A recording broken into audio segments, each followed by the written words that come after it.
Halo semua, kami dari kelompok 3 mata kuliah Kewirausahaan kelas Manajemen Informatika 3A Politeknik Negeri Medan. Di sini kami akan mewawancarai pemilik dari Bakso Solo. Sebelumnya, saya ingin memperkenalkan secara singkat usaha Bakso Solo ini.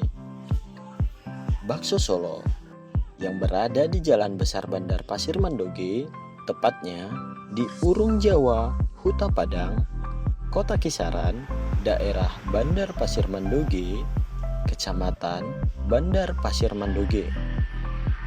Bakso Solo. Bakso ini sudah sangat terkenal dengan rasanya yang enak dan tidak pernah hilang sejak pertama kali dibangun. Usaha ini sudah berdiri sekitar 5 tahun. Sebelumnya, usaha ini berdiri, warung yang dikenal Bakso Solo ini belum cukup besar. Karena bangunan yang masih cukup tradisional ini sangat cukup unik sejarahnya. Awalnya, mereka bukan dari orang Solo. Namun, asal nama Bakso Solo ini karena salah satu pemiliknya berasal dari Solo yang mengajak kerjasama untuk memperluas jaringan usaha ini. Hasilnya, Bakso Solo ini sudah memiliki banyak di beberapa daerah lainnya. Dan sekarang, usaha ini sudah sangat terkenal. Dan ini wawancara kami dengan pemilik usaha Bakso Solo.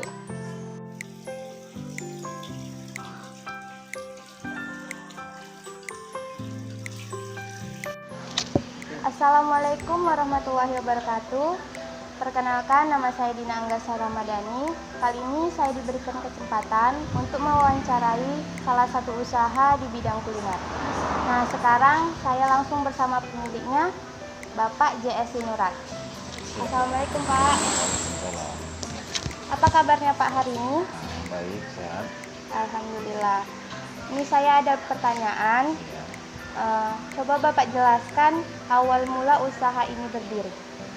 Awal mula berdiri usaha ini gimana ya?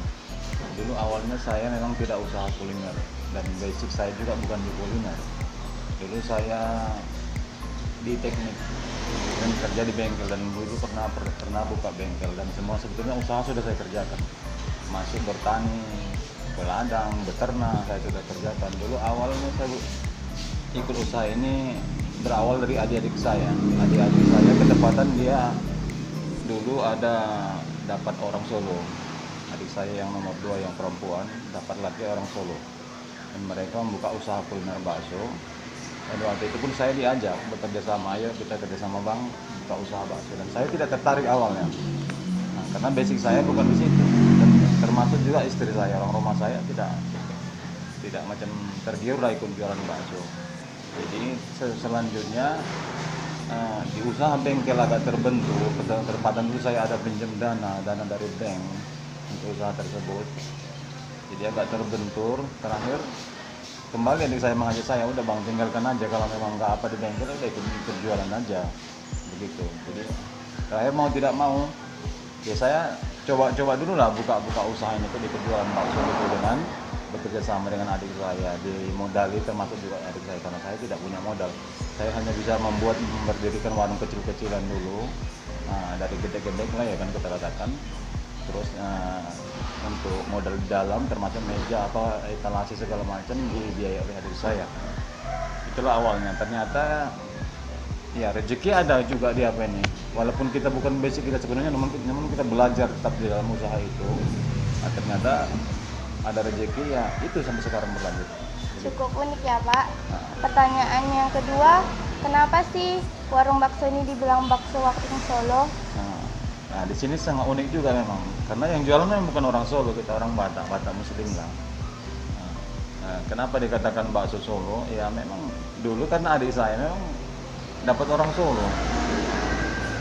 Yaitu suami dia dapat orang Solo, jadi ya dibuatkan bakso Solo begitu. Walaupun kita kan, karena orang banyak bertanya juga, kenapa yang jualan bakso Solo katanya, tapi yang jualan ke orang-orang Batak Bang.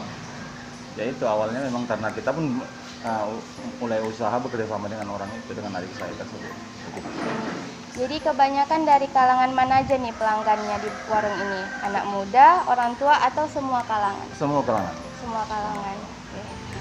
Ini kan masa-masa pandemi COVID nih Pak. Iya. Apa sih dampak masa pandemi ini? Apakah terjadi peningkatan atau penurunan? Kalau misalnya terjadi peningkatan tuh berapa persen? Atau penurunannya juga berapa persen Pak?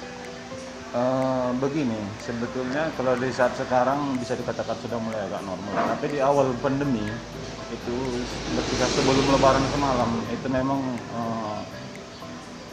omset terus jauh lebih kurang, bisa dikatakan hampir 50%, 40%. Ya, karena kita katakan demikian, kita juga ada dulu pinjam dana juga, dana dari bank termasuk dana kur, dan tidak bisa bayar, tidak dapat untuk hasil dari warung tidak dapat untuk untuk membayar utang tersebut. Ya alhamdulillah juga untung kita konfirmasi sama bank pun mau memberikan relaksasi. Ya memang kita membayar, kalau tidak salah itu bayar bunga entah separuh harga gitulah daripada bank tentang utang kita tersebut. Dan di awal bulan ini, bulan 1 sudah normal lagi kembali. Berarti sangat berdampak ya Pak? Ya sangat berdampak. Jadi usaha Bapak ini mendapat bantuan tidak dari pemerintah? Tidak ada dapat. Tidak. Jadi yang UMKM sebesar 2,4 juta itu Pak? Belum ada dapat. Belum ada dapat sama dapat. sekali ya? Sama sekali. Di dalam usaha Bapak ini ada nggak metode cashless atau dalam transaksi gitu? Nah, tidak. Dalam pembayaran nggak ada Pak? Oke. Jadi ada nggak warung ini menggunakan aplikasi metode penjualan di Android seperti pembukuan gitu, kayak buku warung untuk Kalau mendata kita data? di Android belum ada, kita masih manual. Masih manual. Terus apa sih harapan Bapak? Harapan yang paling besar untuk UMKM dari pemerintah ini? Kan tadi katanya Bapak belum ada dapat gitu. Iya, harapan saya dan mungkin harapan semua orang yang termasuk di kalangan UMKM ya diperhatikan lah sama pemerintah juga. Karena jujur saya katakan, saya memang ada pinjaman dana dari bank dan tidak terbayar sampai ini awal bulan, sampai bulan 12 lah kita katakan. Itu ya gitulah ya, termasuk gimana kita katakannya, cari dana untuk membayar itu pun ya agak susah lah gitu dari omset penjualan. Dan untunglah orang bank pun memberikan relaksasi, cuman sampai sekarang kita belum ada dapat bantuan dari pemerintah. Ya harapan kita ke depan ya semoga pemerintah nanti tetap memperhatikan kita selaku UMKM. Semoga ya Pak. Terus menu andalan dari warung bakso Solo ini apa Pak? Ya kalau dikatakan menu andalan ya bakso juga, bakso mie ayam yang gitu aja. Kita tidak banyak menu-menu yang lain. Oke. Jadi berapa omset warung bakso ini per harinya? Kalau omset per hari berapa ya? Ya bisa dikatakan ya normal-normalnya lah, normal 1.500.000. Ya, enggak tentu juga, cuman kalau kita per bulan kadang kita hitung dengan pembukuan manual kita per bulan, kita ada semacam gitu buku gitu. Ya. Ya, kadang ya cukup lah bayar utang ke bank kan gitu. Kira-kira Oke. 12 berapa gitu. Cukup menarik ya Pak. Saya berterima kasih sudah meluangkan waktunya. Semoga Bapak dan keluarga sehat selalu. Amin. Amin, amin. Cukup sekian dari saya sudahi. Assalamualaikum warahmatullahi wabarakatuh. Waalaikumsalam.